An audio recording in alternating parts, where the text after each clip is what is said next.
Some of the names on the short list, not exactly a surprise. Florida Senator Marco Rubio, possibly Secretary of State. Former Secretary of State Mike Pompeo, maybe Secretary of Defense. Former Acting Homeland Security Secretary Chad Wolf, perhaps reappointed. We'll see if a Republican Senate would confirm him. Almost certainly seems like they would. And then there's some, shall we say, more unusual names.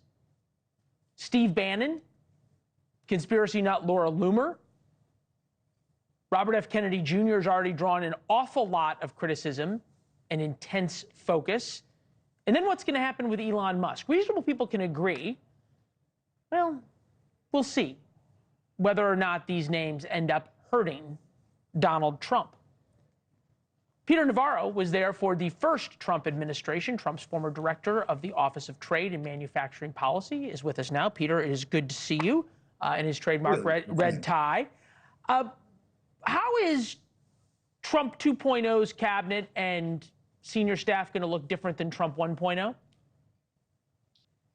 Look, just for the record, I'm here as a private individual, not speaking for the president-elect. I think the lesson of the first term was that it's important to get the appointments absolutely correct. We had some folks there early on that were very, very difficult. I think for your viewers, we've got two tracks. The first 100 days are critical. You'll see 100 or more executive orders. All of those, Leland, can be drafted by people who are not Senate confirmed, who are not in the cabinet. Those will be West Wing personnel. And there's a lot of veterans that were in the first term who served well, who are likely to be considered for those kinds of positions. And then after the first 100 days, the cabinet secretaries become important. I don't know if you know this, Leon, but it takes an extraordinary amount of time to get a government in place. And that's why the executive orders first 100 days and then the laws and regulatory changes thereafter. So I think that what the boss is looking for, and I've thought about this a lot. There's four qualities, Leland. You want somebody to be loyal to the president, not a sycophant, who'll be honest and blunt when need be, but loyal. Most importantly, they need to be loyal to the agenda, the Trump agenda, particularly on trade, particularly on border issues. He likes people who are good with the media. And if you're in the West Wing, you really have to have a command of how the policy process works.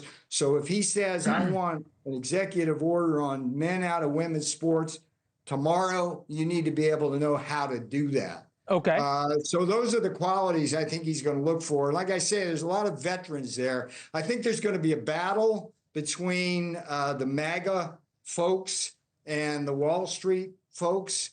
I think if you see Wall Street type people in key places like Treasury or the National Economic Council within the West Wing, that's going to be very, very difficult. One of the problems we had in the first term is that Wall Street was continually fighting. Okay, so you make this point between, I almost put it, MAGA and country club Republicans, or you want to call it MAGA and normies or something like that, however we say it. One person who was in the first term, and look, I understand that you're here in your private capacity, but one of the reasons we're having you is because of how deeply intertwined you are in MAGA world and how trusted you are by Donald Trump. You were with him at his last rally. You were there last night. One of the people who I think was probably most radioactive or lightning rod, we'll let you fill in the adjective, was Steve Bannon. Here he was back in July of 2023. Take a listen. And to get behind Donald Trump and get serious about taking this country back.